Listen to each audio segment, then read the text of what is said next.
Сәлем баршаңызға. Бүгін кестелі құймақтар дайындаймыз. Орысша айтқанда ажурные блинчики. Жылы айранды ыдысқа құйып, үстінен қамыр қопсытқышын саламыз. Оны екеуін 2-3 минутқа жылы жерге қойып қоямыз.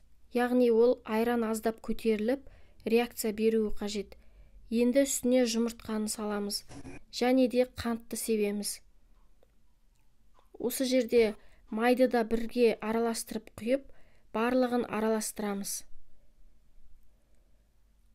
Араластырғаннан кейін ұнды саламыз. Ұнды аз-аздан 3 бөлікке бөліп салуымыз қажет. Сонда ол түйіршіксіз жақсы араласатын болады.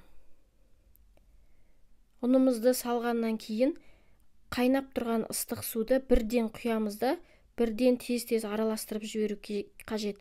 Себебі қамырдың құрамындағы жұмыртқа пісіп кетуі мүмкін. Міне осылай араластырамыз. Міне бізде масса дайын болды.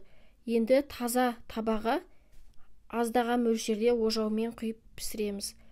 Сіздің отыңыздың асты қатты болып тұру қажет. Сонда осындай тесіктер пайда болып, біздің құймақтарымыз жұп-жұқа болып, әдемі болып піседі. Менің еңбегімді бағалап, лайк басып, комментарий жазып, егер жазылмаған болсаңыз, подписаться кнопкасын басып кетіңіз. Алдағы уақытта өте дәмді пирогтар, салаттар, торттардың рецептісі шығатын болады каналыма. Міне бізде осындай құймақтар шықты. Сау болыңыз.